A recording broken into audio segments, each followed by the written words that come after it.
Halo, halo, apa kabar? Assalamualaikum warahmatullahi wabarakatuh. Senang sekali saya Subno Arif dari Forum News Network bisa kembali menjumpai Anda semua. Semoga selalu dalam keadaan sehat walafiat atau semangat menjalankan ibadah puasa.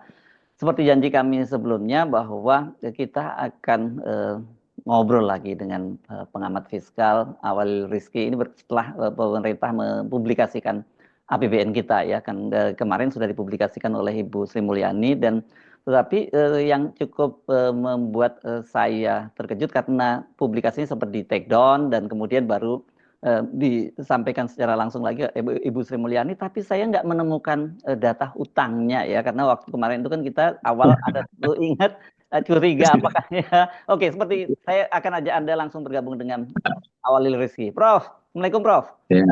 Waalaikumsalam warahmatullah. Ya, Anda mesti jelaskan kenapa itu ada yang di take down dan apa dan datanya kok beda gitu dengan yang dipublikasikan. Dan kemudian waktu itu kita sebelumnya ngomongin apakah karena ini nggak punya duit dan utangnya naik sehingga kemudian nggak segera dipublikasikan, gitu kan APBN itu kan, ya?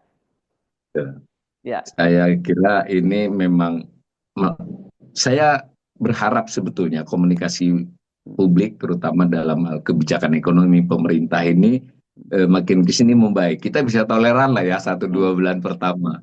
Kita sudah melihat beberapa soal itu PPN, gas melon, tidak impor gula. Pokoknya berbagai hal begitulah termasuk efisiensi sampai sekarang juga. Nah, ternyata terulang kembali dalam kasus APBN kita ini. Bagaimana menunjukkan komunikasi publik dari kebijakan ekonomi pemerintahan Prabowo ini sangat-sangat buruk.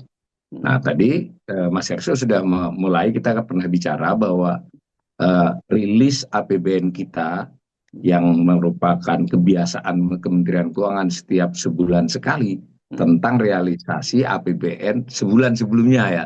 Itu kan sebuah kebiasaan yang sangat baik untuk membangun kepercayaan, membangun transparansi, kepercayaan tidak hanya rakyat, tapi kepercayaan para investor, pelaku usaha dalam dan luar negeri itu. Oke, sudah. Tiba-tiba kemarin senyap gitu ya, tidak ada rilis gitu, tidak ada rilis untuk kondisi bulan Januari, berarti rilisnya edisi Februari. Ini sekedar informasi dulu. Kalau disebut APBN kita edisi Februari itu realisasinya sampai akhir Januari ya. Kalau edisi Maret berarti sampai akhir Februari. Sementara itu yang kita sudah bulan Maret kan, kemarin waktu kita podcast kan 3 harian yang lalu belum ada. Nah, kemudian tahu-tahu ada rilis tanpa suara, maksudnya langsung dokumen. Ini nggak lazim. Biasanya itu rilis lisan dulu, menteri dan jajarannya, 2-3 hari kemudian baru ada unggahan di laman resmi kementerian. Nah, entah apa yang terjadi, ini saya kira ini tidak soal kesalahan teknis biasa ini. Kita bisa menduga lah ini koordinasi di dalam ini ada berantakan. Tayanglah APBN edisi Februari. Edisi Februari itu kan berarti realisasi sampai 31 Januari. Itu saya ingat betul. Saya itu entah bagaimana kan saya punya notifikasi ya apa-apa di sini. Laptop saya tuh otomatis itu yang gitu-gitu tuh. Saya kira-kira mungkin 1/4 jam setelah dia unggah itu saya sudah download. Jadi jam 9-an malam saya download setengah malam tanggal 11 itu. Nah, saya santai aja kan, tahu-tahu saya baca berita pagi-pagi, rupanya wartawan juga, jurnalis juga banyak yang sempat mengunduh, tapi hilang di pagi, berarti ya kira-kira mungkin 10 jam atau berapa. Nah, saya belum baca sebenarnya, baru ngunduh. Kemudian saya bacalah kan, karena ribut-ribut, karena biasa jurnalis nanya ekonom, toh, itu kenapa Pak di take down? Loh, saya kaget sendiri, untung saya sudah ngunduh kan. Jadi saya bacalah. Oh ya, ada kondisi begini-begini, artinya normal itu. Edisinya itu edisi seperti lazim, Mas. Jadi kita perlu apresiasi dulu untuk edisi Februari itu serupa dengan edisi-edisi sebelumnya, komplit, urut, ya. Nah, itu. Kemudian tahu-tahu di take down, lalu ada pengumuman hari berikutnya, ya kemarin ya, itu akan jumpa pers. Nah, jumpa pers lah. Ibu Sri Mulyani, ternyata yang dibacakan bukan edisi yang di take down tadi, Oh, tapi beda ya? bukan, jadi Heeh, edisi Maret. Saya heeh, ulangi ya, yang di take down itu edisi Februari, realisasi sampai 31 Januari. hmm, Yang dirilis hmm. adalah edisi Maret yang realisasi sampai dengan akhir Februari. Jadi Loh, yang Januari dilewatin nih. nggak lengkap dong Itu jadinya dulu ya. ya. Artinya kita Nah, anggap nggak dilewatin. ada. Ya Nah, nggak ada berarti yang edisi Januari ya. Boleh boleh kita anggap gitu ya, ya. nggak ada jumpa persnya dan kemungkinan juga tidak ya kita tunggu saja sampai sekarang yang edisi Maret yang sudah dirilis kemarin itu pun sekarang belum ada dokumennya, Mm-mm, belum mm-mm. ada. Jadi kalau kita masuk ke laman Kementerian Keuangan belum ada, masih sampai bahkan saya ingin ingatkan sekali lagi melalui kanalnya Mas Hersu ini, edisi yang Januari saja belum ada. Kan harusnya ada 3 edisi nih. Ya, Edisi Januari 2025 itu adalah realisasi sepanjang tahun 2024. oke. Sebagai rilis pers sudah dilakukan 6 Mm-mm, Januari. mm-mm, Tapi sebagai dokumen lengkap belum ada. Nah mm-mm, ini yang Maret ini. Nah, tapi ada yang menarik, Mas. mm-mm. Ketika dirilis kemarin, ini di luar kelaziman menurut saya. Apa coba luar kelazimannya? Apa Ini tuh? panjang sekali loh. Mm, Biasanya rilis itu sejam setengah, mm, slide-nya mungkin hanya sekitar 25-30. mm, Kemarin itu kalau saya tidak salah itu rilisnya itu sampai berapa ya? 60 slide, Mas. enam puluh mm, satu slide mm, dan jumpa pers itu 2 jam setengah mungkin. mm, Jadi dokumen belum ada, tapi mm, untuk rilis kali ini lebih lengkap dari rilis-rilis sebelumnya. mm, Saya mm, menafsirkan, boleh dong saya menafsirkan. Ya mm. soalnya kalau tidak jelas kan kita harus menafsirkan. Ya, Nah, saya melihat penjelasan kali ini tuh seolah-olah ingin menjawab ketidakyakinan publik, ya. ketidakpercayaan, Mm, dijelasin lebih panjang lebar, mm, tapi nggak berupa dokumen belum, berupa mm, paparan. mm, Nah, itu dulu ininya ya, mm, latar belakang peristiwanya. mm, Lalu saya sebagai ekonom, seperti biasa, pertama yang saya amati postur. Ini buat pemirsa juga ya, buat mm, buat ekonom itu tidak kalau tidak terlalu tidak mau digiring oleh judul misalnya mm, defisit berkurang apa nggak mm, mau, mm, ya kita mau baca angkanya dulu kan. mm, Nah ternyata kalau angkanya sederhana kan, ada pendapatan, saya mm, ulangi ya, ada belanja. Kalau pendapatannya itu lebih besar dari belanja namanya surplus, kalau kurang namanya defisit. Kemudian defisit tersebut diatasi dengan apa, namanya pembiayaan kan. Empat itu aja sebetulnya. Nah, di bulan Februari ini diumumkanlah tentang pendapatan, diumumkanlah tentang di bulan Februari, maksudnya sampai dengan Februari ya kita harus hati-hati nih. mm, Bukan bulan Februari, tadi yang Januari dilewati jadi mm, langsung dirapel. mm, Nah, mm. diumumkanlah misalnya pendapatan itu 316,9 triliun. Ya, Lalu belanjanya 348,1, berarti kan defisit ya. 31,2 triliun. Mhm. Nah, defisit itu disebut-sebut 0,13% dari PDB. Ini mungkin kita juga perlu literasi ya. Ya, ya, ya. PDB-nya kan belum terjadi, orang setahun ini belum, itu masih perakiraan Kementerian Keuangan. Mhm. Ya, mungkin kalau saya yang menduga bisa lain loh, bisa 0,18 atau tapi kembali itu. Nah, kemudian kan apakah angka-angka itu s- lazim seperti tahun-tahun sebelumnya? Kan cara menganalisis wajar tidak itu adalah sekurang-kurangnya 2-3 tahun terakhir. Mhm. Nah, maka kan kita lihat pendapatan itu dibandingkan dengan periode yang sama Januari Februari tahun lalu itu Mhm. naik apa turun? Mhm. Ah, luar biasa ini Mas. Jarang-jarang pendapatan itu turun. Ini turun. Nah, misalnya begitu dan Mhm. seterusnya. Nah, nanti saya jelaskan lebih rinci apa yang kira-kira ini. Lalu belanja juga begitu. Lalu defisit. Nah, Mhm. saya baca tuh paparan di YouTube itu ya sambil dengerin sambil tiduran saya dengerin.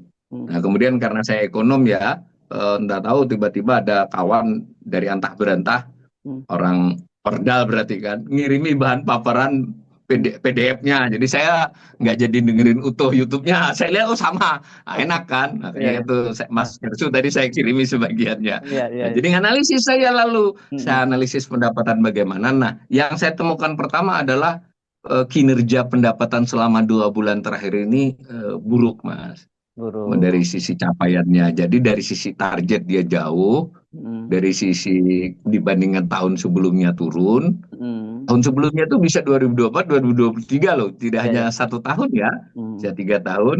Kemudian yang penting lagi akibat itu adalah jadi defisitnya jadi besar kan. Defisitnya lebih lebar. Nah, padahal di tahun 2022, 23, 24, 3 tahun itu kita surplus loh. Kan Ibu Sri Mulyani di paparannya itu mengatakan ini nggak usah khawatir. Ya, Defisitnya betul. baru 31,2 Iya, triliun. Oh, iya. kita merencanakan defisit 616, ya kan? Dan kita merencanakan defisit itu 2,53%. Lah ini baru Baru 0,13% 0,15. PDB, masih kecil. Mm. Itu untuk menenangkan anak kecil boleh, Mas. Tapi buat ekonom loh, ya kan? Buat ekonom, oke, itu kan soal setahun. Ah, Kita mari bicarakan 2 bulan ini. ah, 2 bulan ini sudah defisit 31,2 triliun. mm, Tahun kemarin bagaimana? Tahun sebelumnya bagaimana? Ternyata kita menemukan 3 tahun sebelum ini berturut-turut itu kalau baru dua Oke. bulan itu masih surplus. Surplus, ya Meskipun di betul. akhirnya nanti defisit. Defisit Apa juga. coba sebabnya? Mm. Sebab di bulan Januari Februari itu pajak sudah masuk Masuk. lumayan. Mm. Ya, karena banyak ya PPh segala, banyak yang bayar Januari, Februari, Maret sampai April itu lumayan. Mm. Jadi cukup tinggi.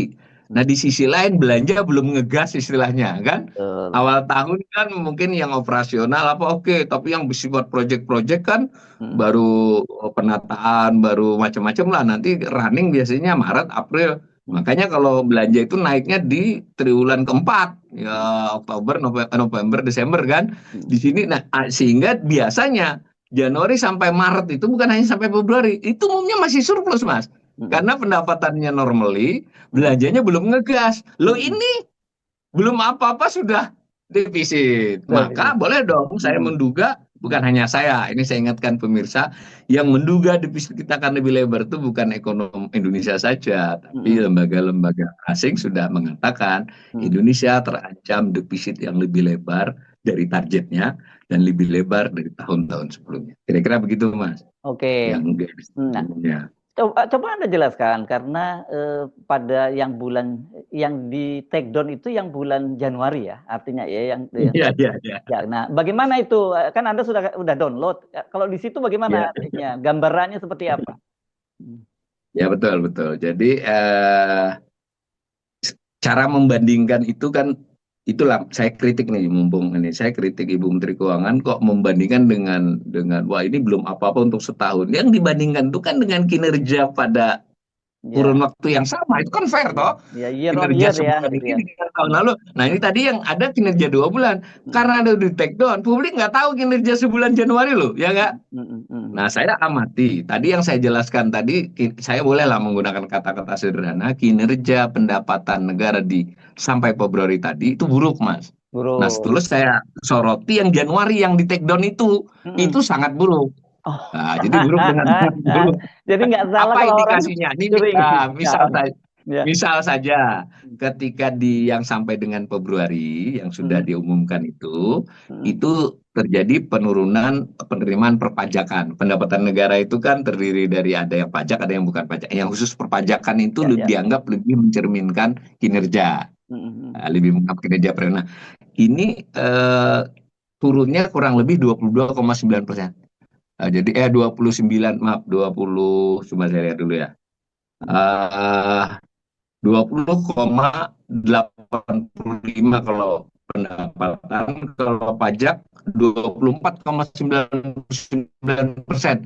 Jadi pajak perpajakan turun Januari itu 41%. Hmm. Berapa? Jadi 40%, 41 malah. Jadi Hmm. kan berarti Januari tadi sangat buruk. Mungkin Hmm. Februari diperbaiki. Nah, disinilah lalu ekonomi-ekonom menduga ini karena Kortex salah satu sebabnya. Salah satu Oh. sebab ya, bukan berarti satu-satunya sebab. Jadi kan ketika Januari dimulai diterapkan Kortex, ada sedikit, bukan sedikit, banyak masalah sehingga orang yang mau bayar nggak bisa bayar. Ya, ya, ya. Nah, maka kinerja Januari itu buruk. Nah, kemudian di Februari dibolehkan jual, yang manual boleh, Kortex boleh. Hmm. Nah, sedikit ngangkat, Hmm. tapi tetap buruk gitu. Buruk maksudnya 2 bulan. Itu satu sebab. Nah, bisa saja juga sebab lain. Nah, ini baru saya pelajari, tapi saya sempat tadi pelajari. Selain transaksi masyarakat, konsumsi masyarakat, dengan penghasilan masyarakat, penghasilan perusahaan kan begitu. PPN itu adalah terkait dengan transaksi. Ya. PPH terkait dengan penghasilan. Itu dua itu yang paling gede. Itu menggambarkan dinamika perekonomian. Ya, Kortek itu kan soal cara membayar. Apakah kinerja yang buruk ini hanya karena cara membayar? Nah, kita harus meneliti kan. Nah, saya meneliti dalam konteks mengamati sepintas ya. Itu ternyata memang ada dua soal. Korteks satu soal, soal lain memang kinerja ekonomi memburuk, Mas. Ya, jadi PPN dan PPH itu cenderung memburuk. Bukan soal cara membayarnya saja. Nah, dua faktor ini menyebabkan kinerja pendapatan itu buruk. Kira-kira gitu. Tapi menurut saya kalau mau fair, itu tetap saja yang edisi Februari itu diunggah. Bahkan saya masih sebagai ekonom menuntut hak informasi kan, boleh tahu itu tuh hak informasi Informasi publik, publik, ya. apalagi ekonom. Informasi publik itu mestinya yang edisi Januari itu dibuka.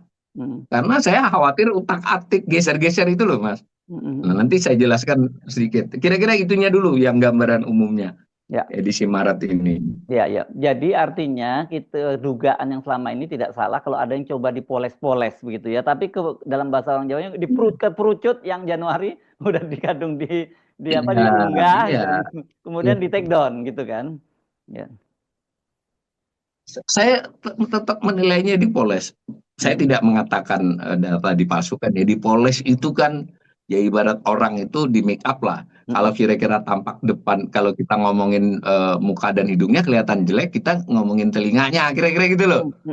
Nah, sudut pandangnya juga apa kan? Kalau orang Photoshop itu kan kelihatan tuh. Kalau kira-kira tampak depan kurang bagus, tampak.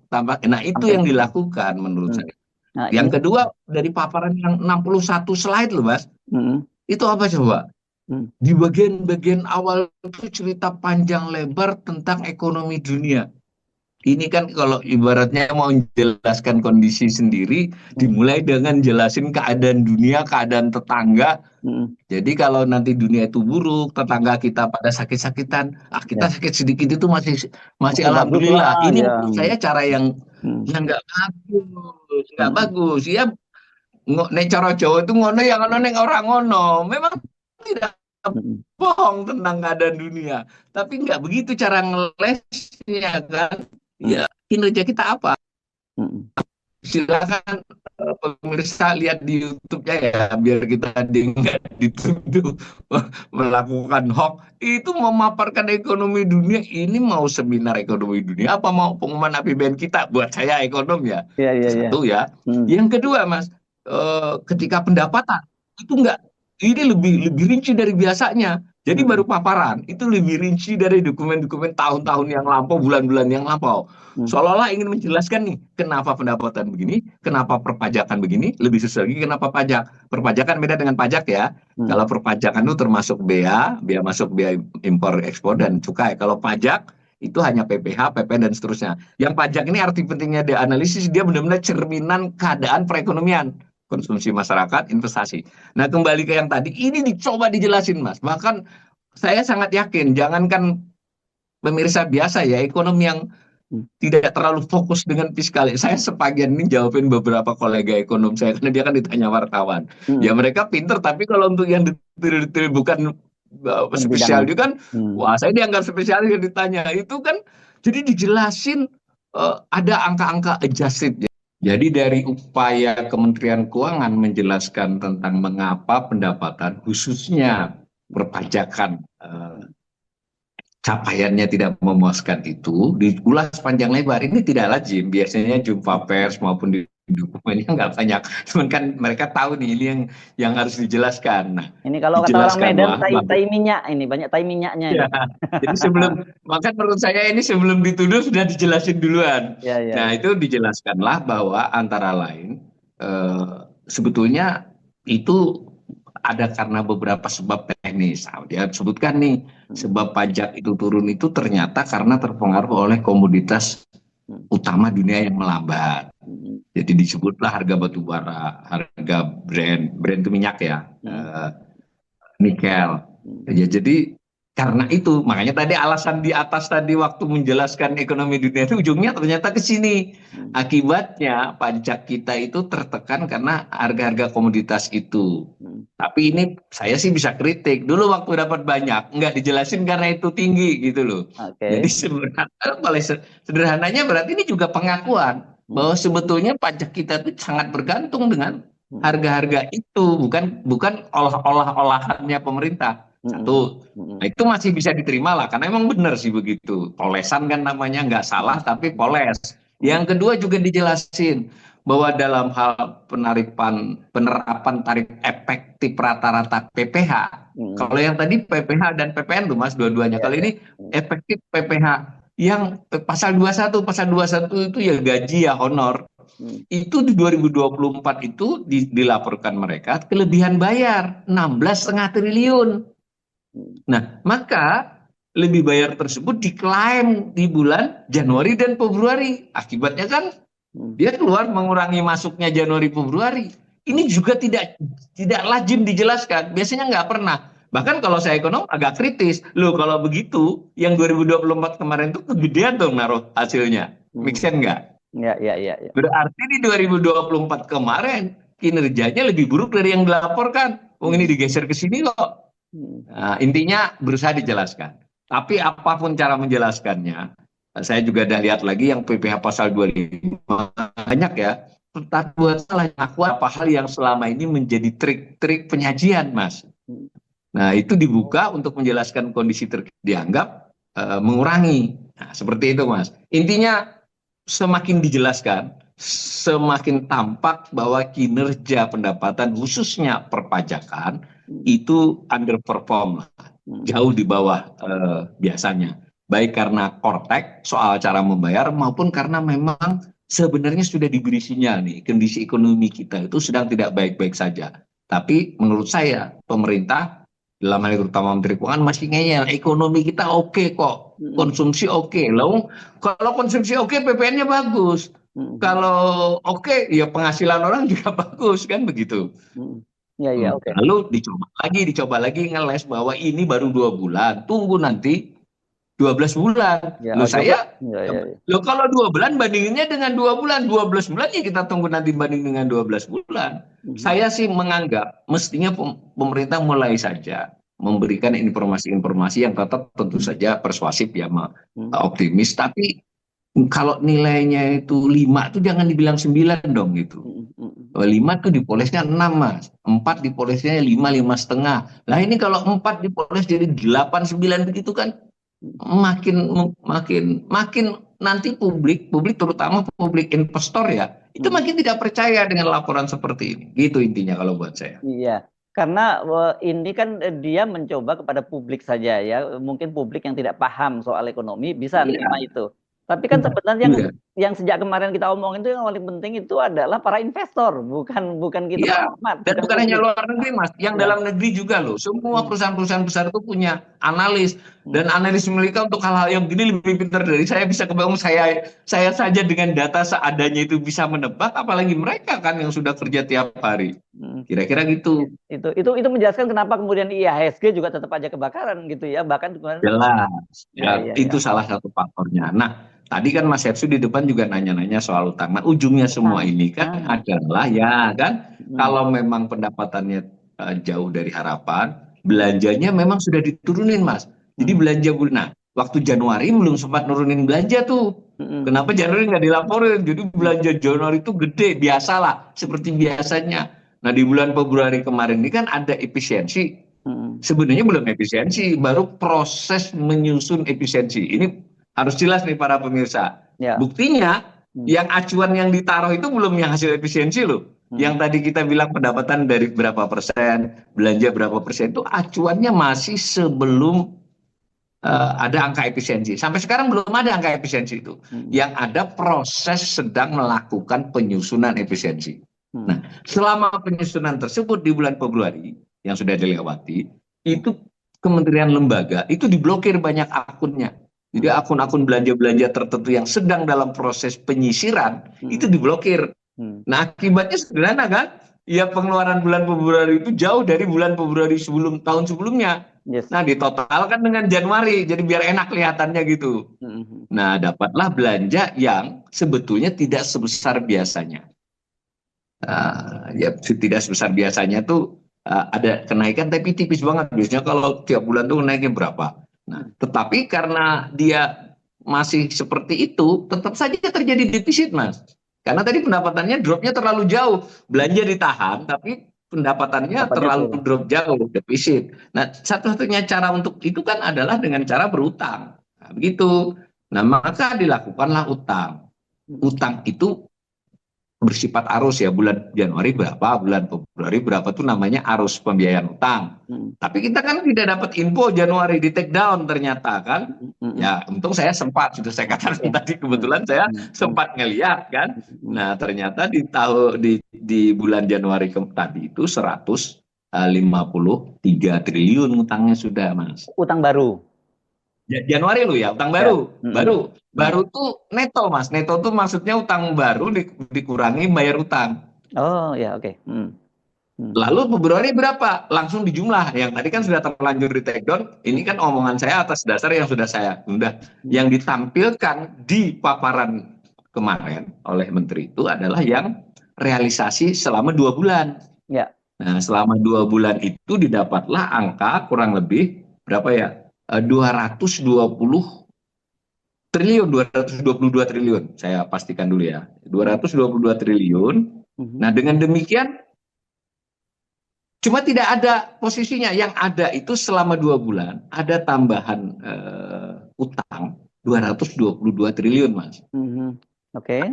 Nah, padahal defisitnya tadi nggak sampai loh. Defisitnya cuma 31,2 triliun. Make sense nggak dulu Ya, buat ya. Mas Hersu? Tadi defisitnya 2 bulan, selama 2 bulan itu hanya 31,2 triliun. Tapi ngutangnya kok saya bulatkan aja sampai 220 triliun. Nah, itu gimana penjelasannya Artinya, itu? nah, pemerintah tuh berjaga-jaga untuk bulan Maret dan April, Mas. Jadi ngutang duluan. Sepanjang tahun 2025 ini rencananya pemerintah berutang 775 triliun. Defisit 616, tapi ngutangnya 775. Mengapa? Karena selain defisit ada pengeluaran lain. Nah, dari 775 sudah lebih dari sepertiganya, Mas, masuk. Kan 220-an triliun itu sudah. Lebih dari ya. Sepertiganya. Persis sepertiganya. Nah, padahal baru 2 bulan, Mas. Ingat loh, 2 bulan itu adalah 1/6. Nah, ini ngutang duluan karena akan ada rencana Maret April. Disinilah kenapa THR bisa dibayar, Mas, di bulan Maret ini. Wis ngutang. Iya. Ya tentu tidak dijelaskan di jumpa pers, tapi ekonom mudah sekali menafsirkannya. Ngutang duluan karena nanti pajak kelihatannya belum bisa juga Maret ini yang naik masih belum full. Sementara THR itu 54 triliun, Mas, THR pensiun dan PNS itu. Iya. Nah, ini tapi sudah ada duit nih, jadi nggak usah khawatir nih para pemirsa yang akan dapat THR pegawai negeri ya sama pensiun. Karena pemerintah ternyata sudah ngutang. Oke, itu satu sisi positif. Tapi sisi lain, ngutangnya kan berarti lebih cepat dari seharusnya ini. Nah, kalau ngutang lebih cepat dari seharusnya itu kita punya cash flow. Tapi jangan lupa, argo biayanya kan lebih panjang. Kan bunga sudah harus terhitung. Ya. Nah, ini akan ada tekanan pada fiskal di bulan-bulan dan di tahun mendatang. Nah, yang kedua kita tetap tidak diinformasikan. Ini sebenarnya utangnya berapa? Nggak ada, Mas, belum ada informasi. Nah, ada informasi di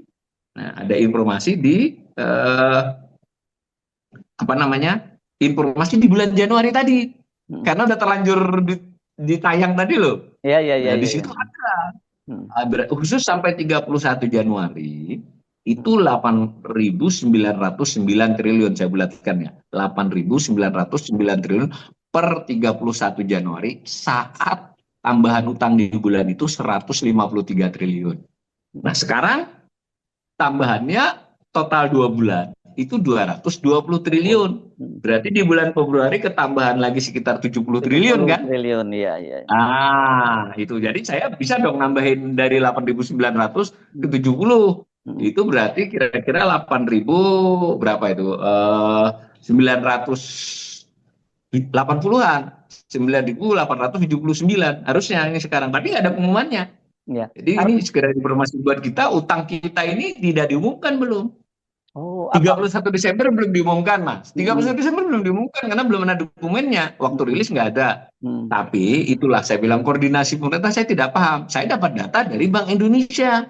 Bank Indonesia tuh mm, ada data, tapi mm, tidak apa ya, agak sulit karena di file Excel. Itu mm, 8.801 Mas, 31 Desember. mm. Kementerian Keuangan belum ada ngomong. Kemudian data akhir Januari itu kecolongan. Ketika sudah terlanjur 10 jam, Publikasi kan. 8.909. Iya, iya, iya. Nah, ini yang kemarin diomongkan di jumpa pers tidak ada ngomong soal posisi utang, yang ada omong tentang pembiayaan utang, maksudnya utang tambahan. Lu Mm, nambah dari mana, kita nggak punya info bulan Januari, bulan mm, Desember, Januari. Nah, mm, tapi saya merekayasa dari info yang terlanjur ada kan. mm. Berarti sekarang kurang lebih ya mestinya 8.980 triliun. Itu belum memperhitungkan kalau kursnya melemah. Melemah. Karena kan ada 30% dari utang itu valuta asing. Mm. Dia utangnya tetap nih 1 miliar dolar bisa ya kan, kalau dia waktu dia 16.000 dengan 16.300 kan Mm. dirupiahkannya lebih gede. Ya. Nah, jadi ada selisih sekitar 5 bisa 20-an triliun. Jadi bisa saja kita sudah memposisi sekarang ini, sangat mungkin di akhir Februari ini sudah 9.000 triliun. Saya bulatkan begitu. Ya. Jadi inilah pertama kali bangsa ini memasuki angka 9.000 triliun punya utang Oh, pemerintahnya. rekor gitu ya.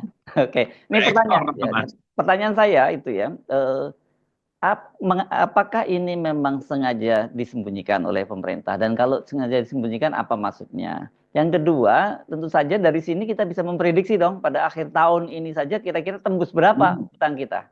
Iya, ya betul, betul sekali ya.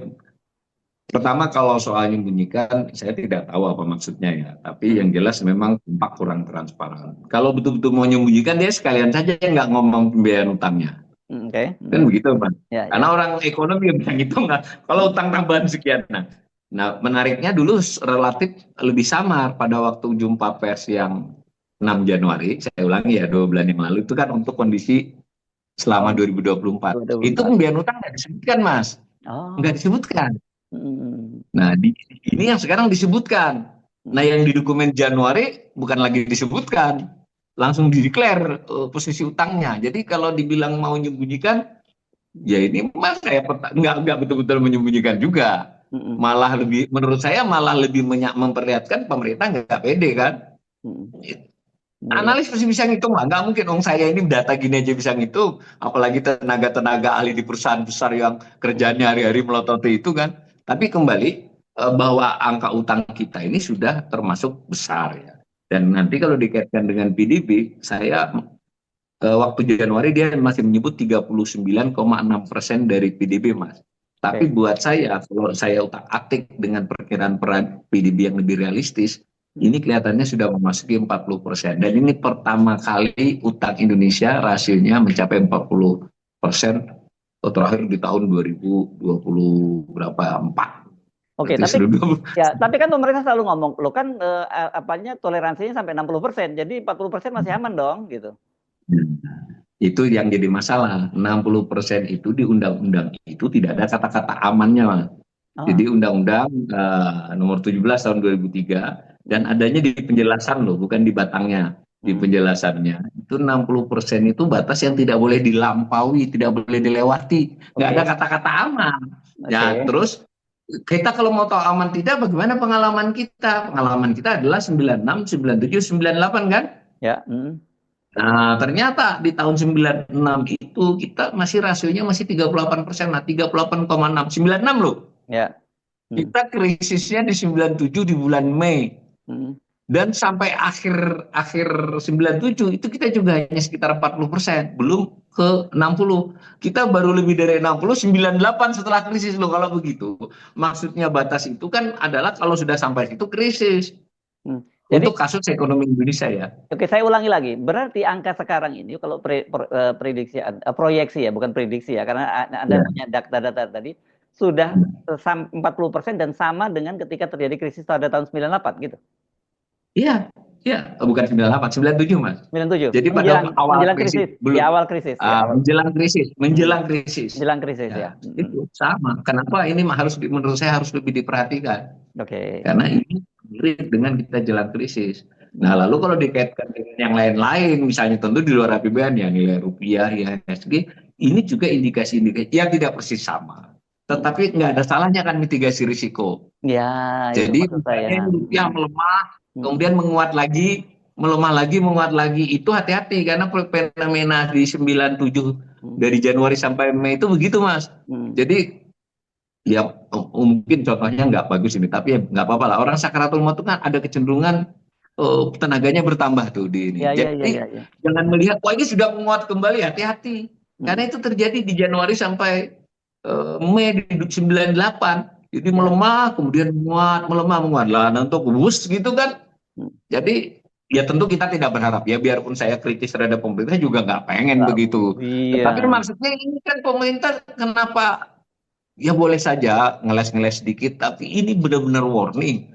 Fiskal kita begini, rupiah kita begini, IHSG itu Mm, apalagi sudah didegradasi Pak Presiden. Ah, itu cuma mainan orang judi. mm, Ya nggak apa-apa kalau beliau menilai begitu, tapi faktanya IHSG itu terkait dengan fenomena begini juga. mm, Kalau dia sendiri naik turun IHSG itu orang goreng-goreng menggoreng, Mas. Tapi mm. kalau dia naik turunnya berkaitan dengan juga rupiah, dengan kondisi fiskal, nah, ditambah beberapa daya beli masyarakat, maka itu adalah isyarat. Boy hati-hati, ini sudah ada angin, ada hujan rintik-rintik, ini bisa badai. Mm, Ya, kemudian ada peringatan gempa, belum tentu tsunami, tapi gempa, mm, peringatan gempa namanya Trump dan Elon Musk, itu jelas gempa. mm. Lalu apakah dia jadi tsunami atau tidak, ya tergantung badan bencananya ini. Kalau badan bencananya saya ingatin pemerintah ini berpotensi tsunami. Mm, Tapi nampaknya ekonomi-ekonomi pemerintah khas itu bisa diatasi kan begitu. mm, mm, Jadi mm. perbedaan perspektif. Ya, ya, ya. Makanya Oke. kanal Mas Hensu ini penting biar ada Mm, yang memberi peringatan tsunami gitu loh. mm, Kalau tidak ya. orang memberi peringatan tsunami kayak saya, Mm. bukannya pengen tsunami loh. Ini kadang di netizen ini kalau saya baca tuh serem juga. Ini bapak Iya, ini iya. mau ngomong apa? Mm, Bukan. mm. Ekonom meramalkan buruk itu agar tidak terjadi. Beda Ya. dengan dukun, Mas. Kalau Mm, dukun meramalkan sesuatu biar terjadi, kalau ekonom meramalkan yang buruk agar ada mitigasi, ada antisipasi dari otoritas dan kita semua mm. supaya itu tidak benar-benar terjadi atau Ya. resikonya diminimalisir. Ini saya simpulkan sementara APBN kita di 2002, Maret 2025 ini semua mengarah kepada indikasi-indikasi yang buruk dan mencoba dijelaskan oleh pemerintah everything is okay. Mm, Mbok diakui saja keadaan memburuk, tapi dijelaskan dikit-dikit supaya jangan panik. mm, mm, Beda loh. mm, Kalau saya ngakui bahwa ini kita memang lagi susah, tapi tenang, ini kita akan siapkan langkah dan ini susahnya nggak banget. mm, Itu oke.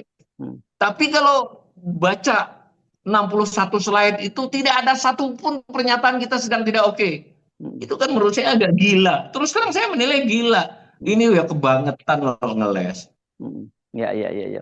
Oke, saya mungkin ganti kalimatnya ya tadi Anda menggunakan istilah sakaratul maut, tapi saya menggunakan lilin itu nyalanya paling terang ketika dia sudah mau hampir habis nanti. Ya, Oh, ya, ya. gitu ya. Ya. Sakaratul maut agak ngeri ya. Iya, oke, tapi nggak apa-apa sama sebenarnya. Cuma Ya, ya. ini lilin. Tapi gini, coba tolong Anda simpulkan dalam bahasa yang lebih mudah. Tadi kan datatif banget ya Anda Ya. sampaikan ya, supaya orang bisa lebih paham. Saya sih bisa pahami bahwa kalau saya menyimpulkan tadi ini sekarang ini sama dengan era menjelang kita krisis 98 ya gitu pada tahun 97 kan begitu memasuki era-era krisis. Ya. Coba Anda Ya. sampaikan dalam bahasa yang lebih mudah dipahami publik apa sesungguhnya yang kemarin disampaikan oleh Ibu Sri Mulyani itu dari bacaan para ahli fiskal gitu. Ya. Jadi secara formal 61 slide itu mencoba menjelaskan kenapa kinerja seperti yang dipaparkan ya, seperti Ya. disampaikan. Hmm. Yang seolah buruk, sebenarnya nggak buruk gitu loh. Pendapatan turun karena faktornya ini. Pajak turun karena ini. Jadi itu bukan hal yang buruk, itu masih normal saja. Ini defisit segitu sudah sesuai rencana kita. Kita rencananya defisitnya segini. Intinya saya gampang aja 61 halaman itu isinya ya 99,9% ngeles.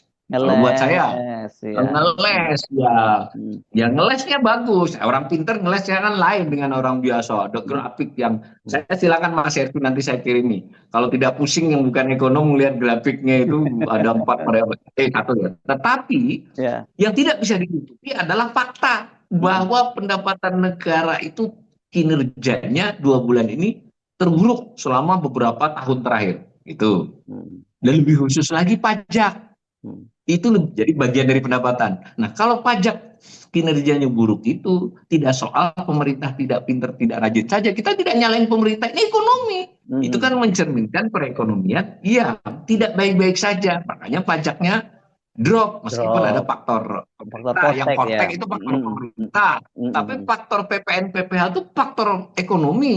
Yes. Nah, kenapa itu tidak diakui gitu loh? Hmm. Untuk mitigasi. Hmm. Nah, dengan cara begitu, kita mestinya bersiap di 10 bulan terakhir untuk memoles, bukan memoles ya, mungkin merubah, mendandani, bahkan mungkin beberapa dikurangi, ditambahi masing-masing, agar persiapan untuk mencegah krisis. Jadi begitu, bukan persiapan menghadapi krisis ya Mas ya, salah ini. Hmm. Mestinya pemerintah melakukan kebijakan mencegah krisis. Hmm. Mencegah loh, bukan menyongsong, karena berarti kan kalau dicegah bisa nggak jadi. Nah, Oke. kira-kira itu yang saya baca dari APBN kita. Nah, kalau dikaitkan dengan cara dia memaparkan di atas tadi saya ulangi, tidak bicara APBN-nya, bicara ekonomi dunia, ekonomi Indonesia. Hmm. Justru harusnya kan makin memberi sinyal Hmm. APBN harus dikelola sesuai dengan suasana itu, bukan untuk ngeles gara-gara begini kami jadi begini. Mestinya kan gara-gara ini kita akan ke depan akan Melaksanakan. mengantisipasi Ya, begini. ya, ya, ya. Kalau saya melihatnya begitu, dan belum jalan kita peluang krisis itu masih ya sebutlah 10-15% lah ya, Ya, artinya ya, nggak ya. mesti krisis. Hmm. Tetapi otoritas harus membuat semua peluang seperti itu sebetulnya nol, Mas. Kalau krisis itu peluangnya harus nol, boleh memburuk tapi jangan resesi, apalagi krisis. Mudah-mudahan sih tidak terjadi. Oke, Profesor Awalil Rizky, mudah-mudahan ini bisa memperjelas, bukan malah membuat menakut-nakuti, ya, Pak. Tapi harus ada kesadaran kita bahwa itu realitasnya, bahwa situasinya memang buruk. Yang bahkan Anda tadi menyebutkan ini terburuk selama beberapa tahun terakhir ya kinerja Ya. pemerintah. Ya, Setelah COVID ini terburuk. yes, baik. Terima kasih. Sampai ketemu lagi. Assalamualaikum warahmatullahi wabarakatuh. Waalaikumsalam warahmatullahi wabarakatuh.